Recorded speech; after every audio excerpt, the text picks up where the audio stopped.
Hello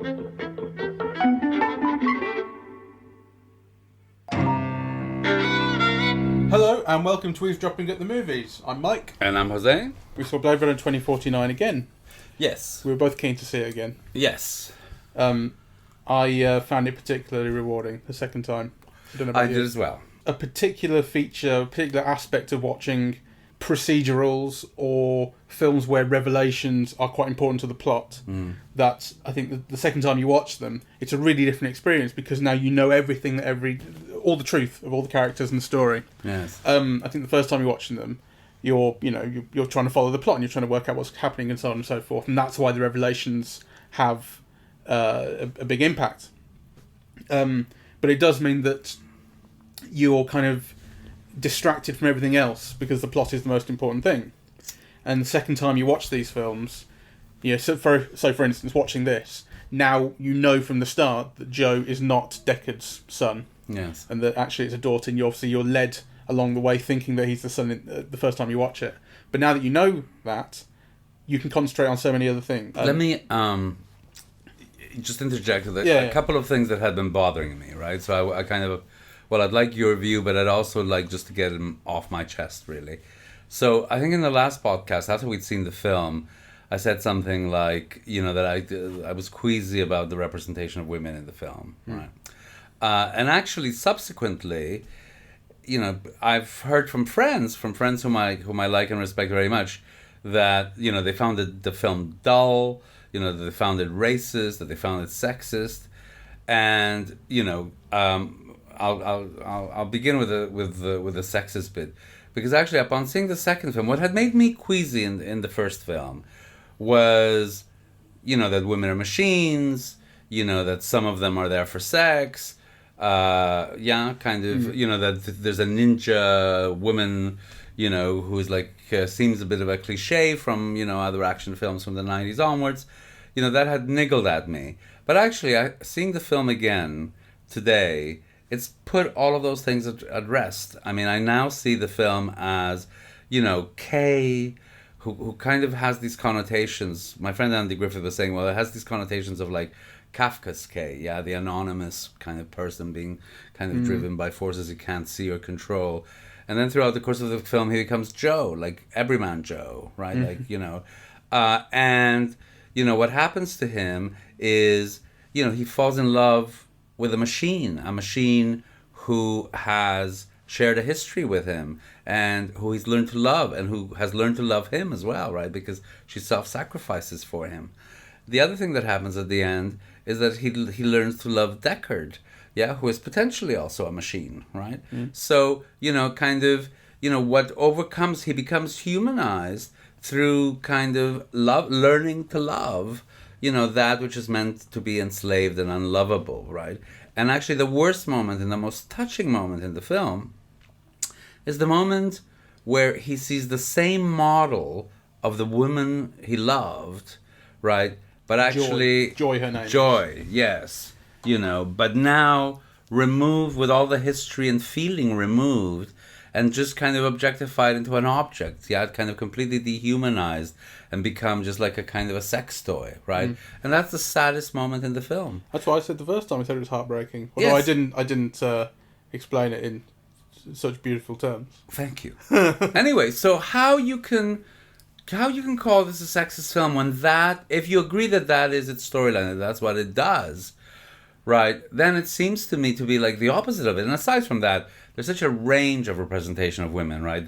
The leader of the resistance, the Robin Wright human police character, the person that's called Love, that is like the most advanced kind of machine who's like, the most powerful and knowable person next to the film's God, right? Or the creator, right? So there's just such an enormous range of representation that it kind of puzzles me, actually, So it shouldn't puzzle me, because when I said that I had that niggle, I can see how that niggle might be even more exacerbated if you're understanding through old tropes. But if you're actually kind of engaging with what the film has to offer you, to me, that's kind of a surprising conclusion. It's become even more surprising upon my second viewing. Right. Which was the one called Love? The ninja. Is her name Love? Yeah. Okay. So, you know. The ninja. Yeah. So the creator calls her Love, right? You know, so... Oh, I missed that line twice then. Yeah, so, which is important, right? Yeah. Because she's the opposite of it, really, right? Like, you know, she's the machine who lacks love, really, in comparison to all the others. So I think that's kind of thematically really interesting and rich, really. He calls them his angels, right? Yeah. Oh, but yeah, well, there's a whole God thing going on with him. Yeah, and he goes, of all my angels, love is the best, or something. He's got a line, something like that, right? It's just one too many murmured lines of dialogue. Just occasionally. I go, oh, I missed that. Oh, damn.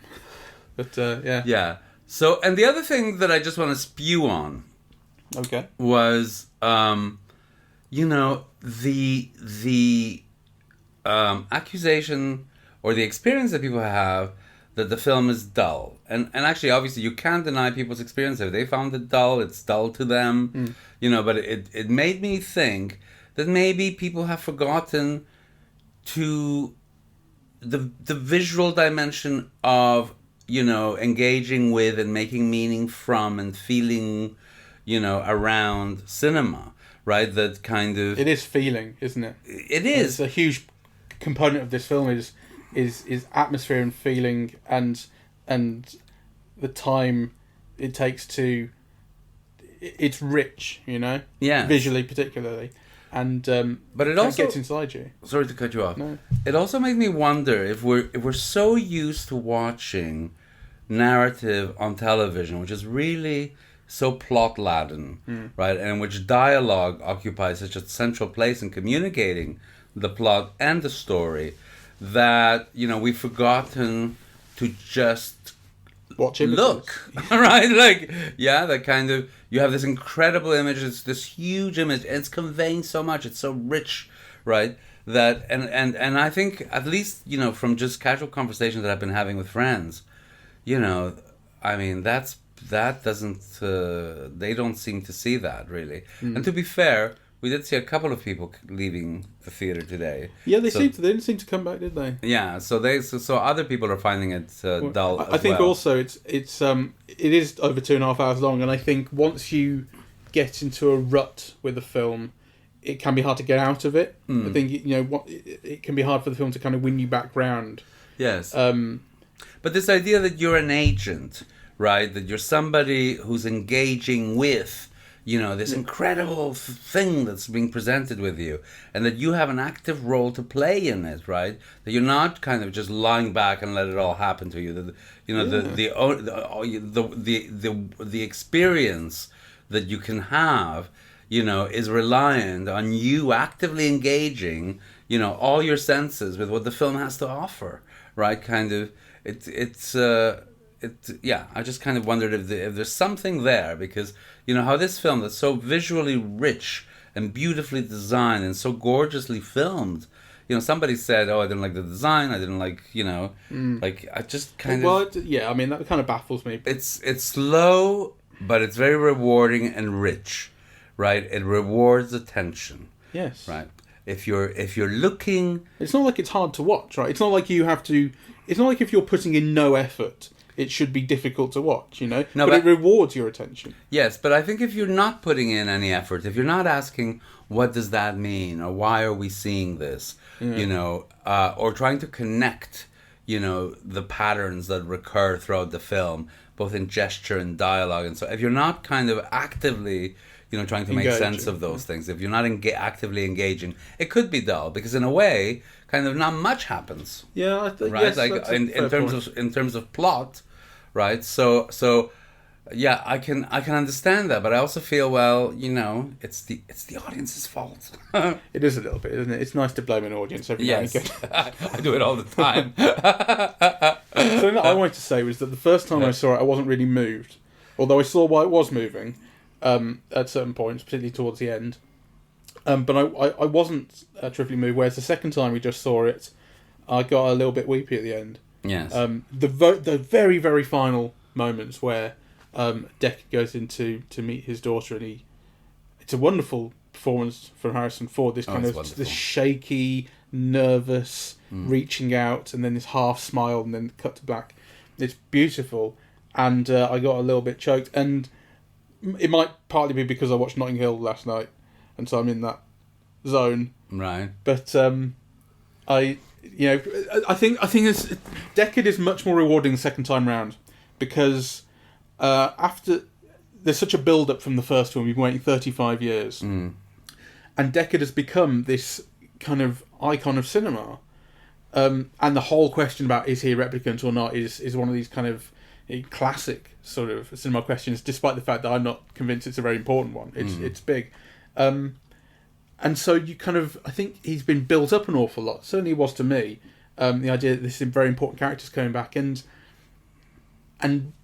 with the benefit of hindsight, and watching it the second time, there's so much about it which is just, he's just a man, right? He's not a superhero. He's just a man who fell in love with a woman, and now has had to live through this sacrifice of giving up his child. Yes.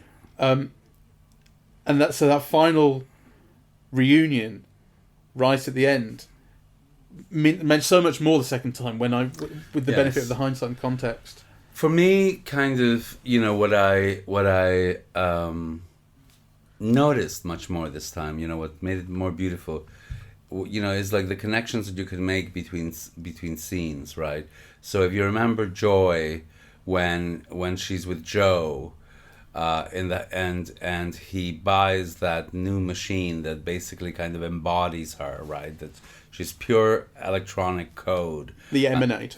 The Emanator. And her first gesture is to feel the elements, right? To feel the rain, yes. right? That's kind of, and then you have Joe perform the same gesture on his death, right? Like he's feeling the snow. Yeah, kind of. He's human in his loss and in his pain and in his want. And so is Anna as well. It cuts straight to her feeling a kind of imaginary snow that she's making memories out of. Yes. There's a great emphasis on. It's like you were saying in the first podcast, touch, but you were talking about touch between people, trying to make a physical connection between people, but actually the touch of you with just the real world. Yes. And there's an emphasis as well on whether things are real or not, which, as there was in the first film, is that a real snake? Do you think I could afford a real snake? These things have gone by the wayside, and that continues in this film with the tree, despite the fact that it's dead. Yes. The prostitute character is still impressed by it. I've never seen a tree before. Yes. Is the dog real? And yes. I had a thing. So a friend of mine asked me, what is the significance of the bees, right? And for me, the bees, there's that scene where he goes and there's a beehive, and kind of bees are a marker of life, and the continuation of life in the planet. You judge the environment's health by kind of the number of bees, right? But actually, there's also something about bees being part of a community and having like a shared history and everybody kind of contributing their bit, right? And there's that wonderful moment where, his hand is full of bees and you realize, well, he's a machine, he can't feel pain from it. Yeah, he's immune to that. And then at the end, right, kind of there's that lovely thing where he's touching the snow, he's feeling the snow. There's a cut to the daughter using the snow as part of memories, right? Like memories that will now be embedded into a whole bunch of people who form part of this community, like the bees, who will now have like a shared history and a shared ethos and something. I thought. Anyway, that's my interpretation. That's lovely. I think it's actually the most unrealistic part of the film is the bees, because as we know, bees are dying out, and in this terrible future where nothing lives, there's no chance of a bee. Well, I think that's right. I mean, it does sort of come out of nowhere. There is something about this isn't this isn't that important a point, but it is something I think I want to bring up, which is about what a replicant actually is. For one thing, there's this idea of how can a replicant reproduce, right? And I don't think not convinced. I could be wrong. But I'm not convinced that in either film it is really explained what a replicant is. There's clearly DNA involved because you can analyse the DNA as he does in the police station. Whether there are mechanical components or not, I don't think is ever been really established. And I think it's probably more likely that there aren't. These are just designed people, right? These are not machines exactly. Yes. Because actually, I think we were hasty in the first podcast talking about. We both just assumed that it had been settled that Deckard is a replicant. Yes. And watching it the second time, I was really paying attention to that. Actually, I think it really maintains the ambiguity because... Yes, it does. You're right. The idea... It's obviously Rachel is a replicant, and it's important that she's able to give birth, because that's the big deal at replicant giving birth. But whether she's procreated with a human or another replicant is not hugely important. It's the fact that one replicant at least, has been involved. Well, it's a little bit important, I think, because that leader of the resistance basically says, if we can reproduce ourselves, if we can have children, then we're no longer slaves, right? So actually, that's yes, it is important to a degree, but it really brings up the question is different depending on whether a human is required or not, isn't it? Yes. Because I mean, if Anna is half human, half replicant, then the barrier's been completely broken down. There's something in Trevor Noah's book talking about apartheid where he said, I'm paraphrasing, but the fact that a black person and a white person can have children is abhorrent to people who don't believe in race mixing because it proves that races can mix. Yes. And so the idea that can also happen in this, future with the replicants and the humans would be a fascinating one. It's not something the film brings up. Maybe if there's a third film, who knows what might happen. Yes. I mean, there is an idea that these things are designed to be slaves, right? I mean, actually... you're told that. Yeah, Jared Leto says we've lost our appetite for slavery apart from... except for replicants. I think that's a major theme in the film. I mean, kind of these people are slaves, and kind of and what you have is a struggle of liberation, to become independent and human and have agency and have control over your life. Yeah, I mean, but it's more on a kind of a personal level, isn't it? Rather than a kind of, although you do see a resistance movement in the background, it is very much in the background. The idea of a political liberation is, whereas it's more of a personal liberation. Yes, but the film adds the dimension there, so it's there, right? Now, I want to ask you a couple of questions because you're better at this than I. Okay. Now, people have talked about plot inconsistencies. Okay. Yes. Do you see any? What are they to you? So somebody mentioned, for example, why does Love, leave Joe alive? Yeah, so when she goes and she kidnaps Deckard, why does she leave Joe alive? I mean, he's there, he's wounded, but he's alive, and he goes back after her. So what? That's unclear.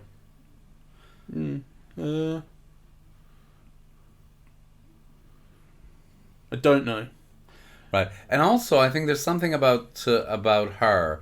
What's her motivation in all of this, right? Because you see, for a while, I actually thought that the film could be open-ended, right? Because there's part of the narrative is that there were actually twins, that a boy and a girl were both born, right? And on my first viewing, for much of the film, I thought that the boy and the girl might be Love and Joe, right? Was that saying, because that's not actually in the film, the idea that they're twins. There is the thing about the conflict between the female and the male DNA, that there's a copy. Well, they say there's a copy, right? But certainly it suggests the possibility of twins, right? Yeah. So because basically they tell you that there was a boy and a girl, and they shared the same DNA. Now, was one a copy of the other, right? And we eventually find out what has happened. But certainly, at a certain moment, the idea of there being possibly a boy and a girl is very much alive. Okay. Right? And I'm not sure that So for a while, I thought, oh, that would be interesting, right? If, those two were actually, found each other, right? So even at that moment where Joe's convinced that he is that child, right? I thought, oh, well, wouldn't it be interesting if then, later in the narrative somehow we get this, that love comes in as being the other, right? And for me, that created kind of, tension, and it kept me alert through the first viewing, really. Yeah. So that was my question about, is the plot consistent, or are there things that kind of don't make sense? What did you make of Love? I'm calling her Love. Yeah, the angel of death. Going to kill the Robin Wright police officer. Why did she do it? Like, in a certain way, we know why she did it, because she wants to find... She wants to find the child. But why does she have to kill the woman in order to find the child? Well, I suppose from a purely practical level, she has to kill her to get into the computer, but she does so really out of malice, doesn't she? Yes. I mean, you'd think they were on the same side. That's, that's the solution that they both want. Or, does Joy want something... does Love want something else? Such as? Take over the world. Well, I mean, the thing that is important to remember about Love is that she's acting on behalf of her master. She's still given orders, so she's not. I think she's not entirely autonomous. Like, the point is, she's still a replicant. Replicants are still slaves. Yes. So, despite the fact that she is functionally the villain of the film, ultimately she's not. In the overarching story sense, she's not. That's still Jared Leto's character. Yes. Did you like him better this time around? I did like him better this time. I didn't sort of dislike him the first time round. But I just felt slightly disappointed that I thought he was supposed to be a bigger villain than he was. I got the impression from the trailer particularly that he was supposed to be this big deal villain that they were going to sort of take down. And obviously, the film is not that at all. The film is not a fight against the good and evil of the big baddie. I do still think he's a little bit overwrought. I mean, like, he speaks like a really conventional movie baddie, talking of taking over the stars, this, that, and the other. But he's a CEO. What CEO talks like this? But actually, I thought that was brilliant, because the thing is that he says those lines, but he says it very nonchalantly. Actually, I don't think he underlines every intonation, and he doesn't put exclamation marks. It's... so I think he doesn't deliver the lines in an overall way, but the lines are themselves, the kind of very showy, poetic. Yes. If you were one of the shareholders, you'd be going, "Get this guy, Jesus." Yeah, but I think in terms of him as an actor, he underplays all of that. He throws all those lines away, basically. Yeah, his performance is very good, and visually, he's stunning, right? Like, kind of just as an image, that has been constructed with him. He's extraordinary, I think, and he's extraordinary gesturally. Like, there's something about, his face and the use of it, and of course, in those enormous close-ups on IMAX, right? I think they're very powerful. His eyes as well. He's obviously kind of bionic to an extent. He's obviously a human. Yes. But he has this. He's an enhanced human. Thing that allows him to control these little flying droids. Yes, and what are they? And his eyes are he's got very severe cataracts. He's got cloudy eyes like a sky, or like the view of a sky at night or something. You kind of see like a solar system in his eyes. It's got that kind of liquid, milky, but dark look. I suppose it's the suggestion that he's lost his vision, and that's why they look like that, or that they've been enhanced, and that's why they look like that, and that's why he needs the little droids as well. Yes. But what are the little droids? Are they meant to be like little fishes? Because, Well, yeah, he has a little swarm of them.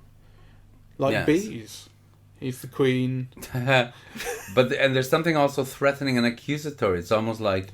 Yes. I wonder if they were a little bit like sniffer dogs about your programming, right? Because, kind of when Joe gets tested, right, and he doesn't pass the test. Why doesn't he pass the test? Because, he's feeling, it detects feelings. So, there was something about kind of, those little fish droids. There is this accusatory thing going on where everyone is under surveillance, particularly replicants. I mean, when when Jared Leto is using these little drones to sort of look over the new replicant that's just been born, not born but made. One of them has a look at Love as well, and she has this kind of, why me? Yes. But everyone sort of, despite the fact that she's his right hand woman and she's been there forever. Yes. Still, she sort of doesn't escape the gaze. She has an interesting thing where she has a weird reaction to death in a way, despite the fact that she's so brutal. When Jared Leto kills the replicant, yes, she has a adverse reaction to it. She cries. Yeah. Or she's got this teary, look in her face, right? And there's another point, I can't remember which. Which is why I find that character like kind of so interesting. It's almost like there's something going on, inside that she's got to keep in check. I thought also that that first killing of that replicant who hadn't quite come up to his expectations. I think part of the brutality of it is that the reason why she hadn't come up to expectation was because her womb, right, was not fulfilling its function, which is, he wants to find, a new type of replicant that can be completely under control, but, can also give birth. Yeah. Right. So he stabs her right in the womb. Right. And he says a line like about being barren. Yeah, about being an empty barren. Space or something. Yeah, useless space or something. Right. So, which is kind of, it does feel like, incredibly. Well, it's being murdered for being a failure of a woman. Yeah, exactly. It's brutal, actually. It's horrible. And what's even more brutal is there's something about. For some reason, that whole scene reminded me of Bambi. It's like trying to stand.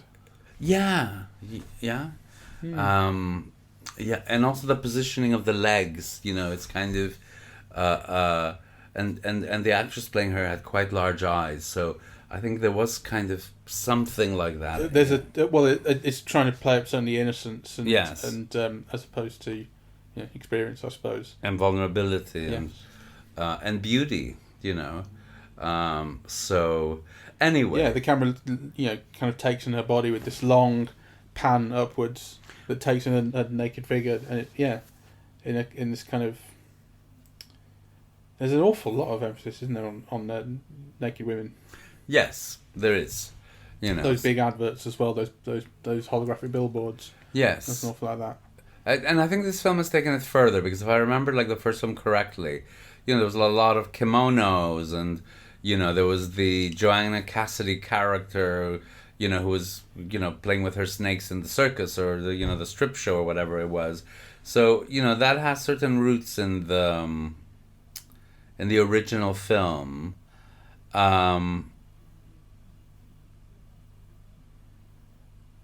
But you see, one of the things, just to go, so just to be dialectical about it, one of the things that did make me think, that the film really is very sexist still, is that, the difference here is meant to be between humans and machines, right?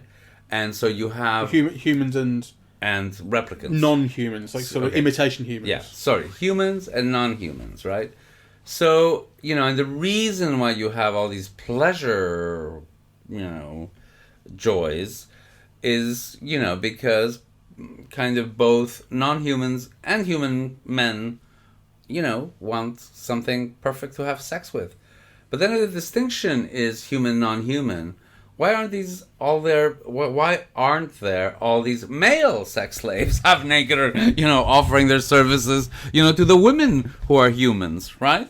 Well, so, yeah, that is sexist, So I think there is, well, I suppose my I think it's likely to be more of a demand from the men.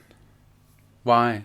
That's such a sexist thing to say. But I think that's probably. I think, to be honest, that's probably the way it is. I think I think men are more promiscuous. Well, and cheat more, perhaps. And, I mean, for instance, do gay women have cottages? Like, I don't think it's a gay thing. I think it's a masculine thing. Well, that's probably true, but nonetheless, Which I realise how kind of general that statement nonetheless, I think it is telling that the assumption. Well, the assumption is that women wouldn't want to have sex, right? The assumption is also that there would be no gay people, amongst the humans. With the exception, Robin Wright does want to have sex with Joe. Oh. Do you remember she when she's in his apartment and they're talking about the child's got loose and or the news of the child has got loose, so what's going to happen next? And she asks him the memory and they're having a drink, and she says, "What happens if I finish this?" And there's this implication of, are we going to? Because then actually, no, you're right. Because he then talks about it with Joy afterwards. Okay, so but you see, so she's sexually, and I think the thing is they can't say no, can they? But that's that could have been brought out more. In any case, I think there is an argument to be made on that level, right? And also, kind of, people have been talking about the racism in the film, and again, I get it, right? Like, it's a film in which the protagonist is a white guy, but I just think, in comparison to what are you comparing it to? If the film had starred Denzel Washington, which it could very well have done, then the balance of all of that thing would have changed, really. Yeah, but I kind of. I mean, I suppose from just a plot logic sense, if the main character were not white, then there wouldn't be this question of am I the son or not? Yes. Because that would be different if he was black. But I mean, I do think it's basically notable that there are only two black characters. One of them has almost no lines. He's just one of the cops in the back of the room, and the other one is the child slaver. Yes. I can't think of another one. Yes, but I think you can see that the film has taken pains with it, right? Because, the child slaver is basically a Fagin character, right? There's no need to cast that, I mean, I think there was some blind casting in relation to that, really. And then certain things you wouldn't want to cast, because then you open up yourself to accusations of racism. I mean, for example, I noted that the three hookers that approach him at the beginning are all white, right? And kind of, you can understand why that would be the case. So I just think to sit, and don't get me wrong, I think there are problems with all of the above, but I think they're just the problems of Hollywood cinema. I don't see why you would single out this particular film for It's possible that people would single it out just thinking about it because what Ridley Scott said about Exodus, when he was making Exodus, and people were saying this is a film set in the Middle East, essentially. Why is everybody white and American? And he said, if you want to try and make this film with Middle Eastern actors, good luck to you. You'll never get the funding. More or less what you said. Right. So, and obviously this film is produced by Ridley Scott still because but this is an American film. I mean, there could have been kind of. I'm not saying that's much of an argument really. I'm saying that might be a reason. Instead of casting Robin Wright, you could have cast Halle Berry or some 40-ish Yella or Jada Pinkett Smith or. Sure, but then what people would then point out is, but they didn't. Yeah, that's the point. Exactly. Yeah. Okay. So. Anyway, I think the girl who played Joy is Cuban. Although she doesn't particularly look Hispanic or Latino, but she looks Cuban. Actually, she does. Yeah. Yeah. Fair enough. I don't really know Cubans. I only know Castro. Give me a sec. I just want to find out what the music is for Joy, because I can't think. It's not the Pastoral Symphony, but it's. Is it Peter and the Wolf? The music that when she starts up. And everyone hears. I mean, actually, I thought this is quite a sexist thing to think, but on a couple of occasions, the music, and then people hear a Disney film, but look it up. It's Peter and the Wolf. I'm sure it is. But when that music plays, and people hear that he has a virtual girlfriend. The one of them is Love, and Love says, "Oh, I see you're a customer." And he goes, yes, she's very realistic. And the other one is the prostitute, who says, "Oh, you don't like real girls." And when that happened, I thought, why wouldn't you just put her on silent? But then I realised that is really sexist. Put your girlfriend on silent. I'm sure it's Peter and the Wolf. Which then, because to be fair, when I thought it was the Pastoral Symphony, I thought, oh well, this is kind of relationship to you. It's a kind of imitation of something natural. But then, if it's Peter and the Wolf, then I don't know Peter and the Wolf all that well. You see, so no, it's I don't tougher to interpret. Which is why, to be honest, they should have used the Pastoral Symphony, because then I would have had an easier time. Okay. Do you want the Parisian caramel? What? Do you want the caramel from Paris? Oh no, I'm alright. Thanks. I better not. Okay. It's a great film. It's a great film. There's so much food for thought, and as I said the first time, I can live in it. I can bathe in it. It's beautiful to just sit there and allow. The work that's gone into it. The design, the thought, the care, the imagination. It's unparalleled, and then the work in actually making it real. It's incredible. There's not a kind of a wrong foot in kind of the way it's put together. It's amazing to look at. It is very beautiful, and actually, the whole beginning, when that little car is driving through space, or that little spaceship is driving through space, it felt like a 1980s Nintendo game or something, right? Like, there was something the top down. There was something kind of, cheap looking about it, but evoking of an era or something. And then kind of the way that the design unfolds and that it all kind of meshes together is really kind of very beautiful. And it coheres. It has actually, in some respects, it has more of a comic book feel than comic book movies do, because comic book movies are all about the plots. They're all about the characters that you know from the comics and the plots and everything. But what they don't have is a comic book look. They just look like action movies.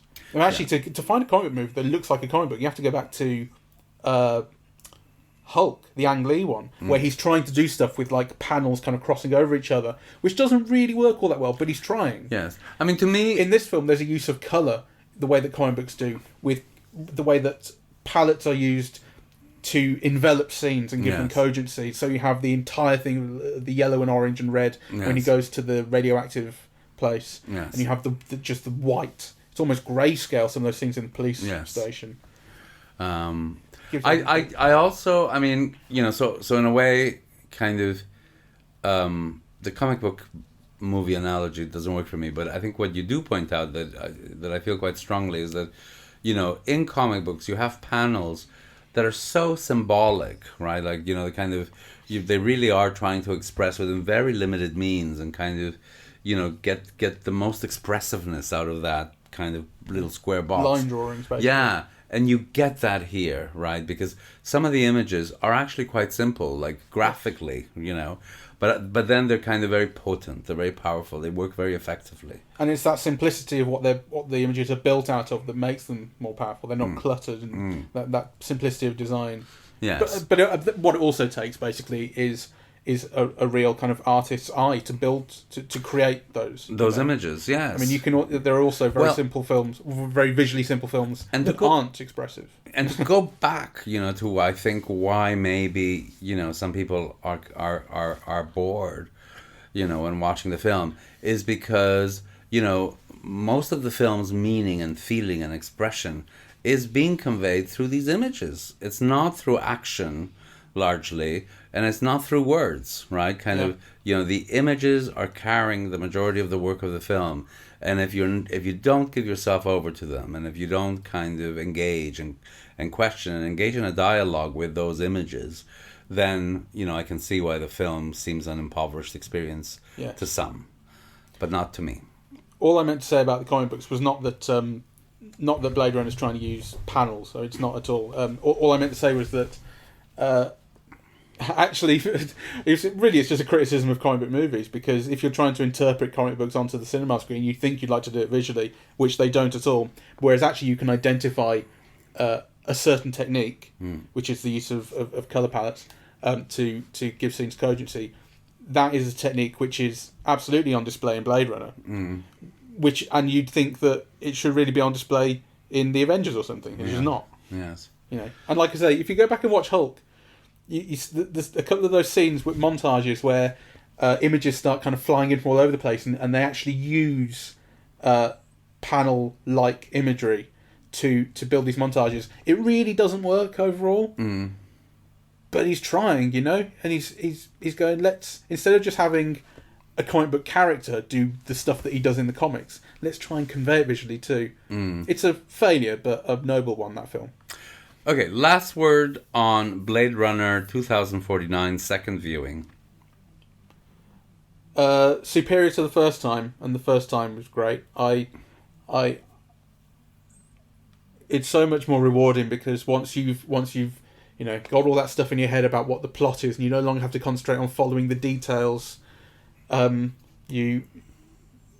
of character and the look of the film become so much more important, and they are rich and fulfilling and nutritious, like the best breakfasts. Okay, on that note,